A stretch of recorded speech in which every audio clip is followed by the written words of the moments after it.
എല്ലാവർക്കും പുതിയൊരു വീഡിയോയിലേക്ക് സ്വാഗതം. ഒരു പ്രായം കഴിഞ്ഞാൽ നമ്മൾ ജീവിതത്തിൽ ഏറ്റവും കൂടുതൽ കേൾക്കുന്ന ഒരു വാക്കാണ് വിവാഹം. ഇന്നത്തെ തലമുറയ്ക്ക് വിവാഹം എന്ന സങ്കല്പത്തോട് താല്പര്യം കുറയുന്നു എന്ന പഠനവും പുറത്തു വരുന്നുണ്ട്. നമ്മൾ മനസ്സിലാക്കേണ്ട ഒരു കാര്യം, വിവാഹം എന്നത് ഒരു പുരുഷനും സ്ത്രീയും തമ്മിലുള്ള ഒരു ഉടമ്പടി അല്ല എന്നതാണ്. വിവാഹം എന്നാൽ പരസ്പര ബഹുമാനത്തിലും പങ്കാളിത്തത്തിലും അധിഷ്ഠിതമായ ഒരു ജീവിതയാത്രയാണ്.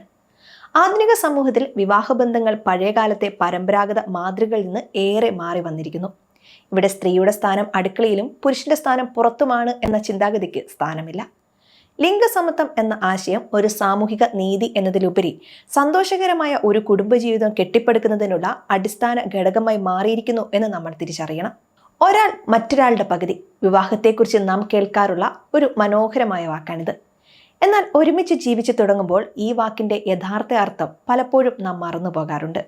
ഈ കാലഘട്ടത്തിൽ വിവാഹബന്ധം എന്നത് അധികാരത്തിന്റെയോ ഉത്തരവാദിത്തങ്ങളുടെയോ പങ്കുവെക്കലല്ല, മറിച്ച് പരസ്പര ബഹുമാനത്തിലും തുല്യതയിലും അധിഷ്ഠിതമായ ഒരു പങ്കാളിത്തമാണ്. ഈ വീഡിയോയിൽ വിവാഹബന്ധത്തിൽ ലിംഗസമത്വം എങ്ങനെ കൊണ്ടുവരാമെന്ന് നമുക്ക് നോക്കാം. ലിംഗസമത്വം എന്നാൽ പുരുഷനും സ്ത്രീയും എല്ലാ കാര്യങ്ങളിലും ഒരേപോലെ ആയിരിക്കണം എന്നല്ല, മറിച്ച് തീരുമാനമെടുക്കുന്നതിലും വീട്ടുകാര്യങ്ങളിലും സാമ്പത്തിക കാര്യങ്ങളിലും തുല്യമായ പങ്കാളിത്തം ഉണ്ടായിരിക്കണം എന്നതാണ്. പരമ്പരാഗതമായി സ്ത്രീക്ക് മാത്രമുള്ള ജോലികളും പുരുഷന് മാത്രമുള്ള ജോലികളും എന്ന വേർതിരിവ് ഒഴിവാക്കി പരസ്പരം സഹായിച്ചും പിന്തുണച്ചും മുന്നോട്ടു പോകുന്നതാണ് ഇതിൻ്റെ കാതൽ. ഇത് ബന്ധങ്ങൾക്ക് കൂടുതൽ ഊഷ്മളതയും സുരക്ഷിതത്വവും നൽകും. നിങ്ങളുടെ ആഗ്രഹങ്ങളും ഭയങ്ങളും പ്രതീക്ഷകളും പങ്കാളിയോട് തുറന്നു സംസാരിക്കാൻ മടിക്കരുത്. നിങ്ങൾക്ക് എന്താണ് വേണ്ടതെന്ന് വ്യക്തമായി പറയുമ്പോൾ മാത്രമാണ് പങ്കാളിക്ക് അത് മനസ്സിലാക്കാൻ കഴിയുക. തീരുമാനങ്ങൾ എടുക്കുമ്പോൾ നിങ്ങളുടെ അഭിപ്രായങ്ങൾ പറയുക. എന്തെങ്കിലും പ്രശ്നമുണ്ടോ എന്ന് ചോദിക്കുമ്പോൾ ഒന്നുമില്ല എന്ന് പറയുന്നതിന് പകരം എന്താണ് നിങ്ങളെ വിഷമിപ്പിക്കുന്നതെന്ന് തുറന്നു പറയുക. വീട്ടുജോലികൾ, സാമ്പത്തിക കാര്യങ്ങൾ, കുട്ടികളുടെ കാര്യങ്ങൾ എന്നിവയിൽ തുല്യമായ പങ്കാളിത്തം ആവശ്യപ്പെടുക. ഇത് സ്ത്രീകളുടെ ജോലിയാണ് എന്ന ചിന്താഗതിയെ മാറ്റിയെടുക്കാൻ നിങ്ങൾ മുൻകൈയെടുക്കുക. നിങ്ങളുടെ പങ്കാളിയെ വീട്ടുജോലികളിൽ സഹായിക്കാൻ പ്രോത്സാഹിപ്പിക്കുക. ഇത് നിങ്ങളുടെ ഭാരം കുറയ്ക്കുകയും പങ്കാളികൾ തമ്മിലുള്ള ബന്ധം കൂടുതൽ ദൃഢമാകുകയും ചെയ്യും.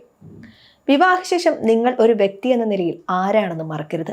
നിങ്ങളുടെ ഇഷ്ടങ്ങൾക്കും ഹോബികൾക്കും സൗഹൃദങ്ങൾക്കും പ്രാധാന്യം നൽകുക. നിങ്ങളുടെ സ്വന്തം വളർച്ചയ്ക്കുള്ള സമയം കണ്ടെത്തുക. ഇത് ബന്ധത്തിൽ വിരസത വരാതെയിരിക്കാൻ സഹായിക്കും. നിങ്ങളുടെ പങ്കാളിയുടെ കരിയർ സ്വപ്നങ്ങൾക്ക് നൽകുന്ന അതേ പ്രാധാന്യം നിങ്ങളുടെ കരിയറിന് നൽകുക. ജോലിയുമായി ബന്ധപ്പെട്ട കാര്യങ്ങളിൽ പരസ്പരം പിന്തുണ നൽകുക. പുതിയ അവസരങ്ങളെ ഒരുമിച്ച് പ്രോത്സാഹിപ്പിക്കുക. നിങ്ങളുടെ ലക്ഷ്യങ്ങൾക്കായി സമയം ആവശ്യമാണെങ്കിൽ അത് പങ്കാളിയോട് തുറന്നു പറയുക. ഈ കാര്യങ്ങളെല്ലാം ചെയ്യുന്നതിനേക്കാൾ പ്രധാനം പരസ്പര ബഹുമാനം നിലനിർത്തുക എന്നതാണ്. നിങ്ങളുടെ അഭിപ്രായ വ്യത്യാസങ്ങൾ ആരോഗ്യകരമായ രീതിയിൽ കൈകാര്യം ചെയ്യുക. പങ്കാളിയെ ബഹുമാനിക്കുമ്പോൾ മാത്രമാണ് തിരിച്ച് ബഹുമാനം ലഭിക്കുക. വിവാഹബന്ധം എന്നത് ഒരു മത്സരമല്ല, മറിച്ച് ഒരു പങ്കാളിത്തമാണ്. തുല്യതയും ബഹുമാനവും അടിസ്ഥാനമാക്കി ഒരുമിച്ച് ജീവിതം കെട്ടിപ്പടുക്കുമ്പോൾ മാത്രമേ അത് മനോഹരമായ ഒരു യാത്രയായി മാറുകയുള്ളൂ. നിങ്ങളുടെ ബന്ധം ഈ പങ്കാളിത്തത്തിന്റെ ഒരു മാതൃകയായിരിക്കട്ടെ എന്ന് ആശംസിക്കുന്നു.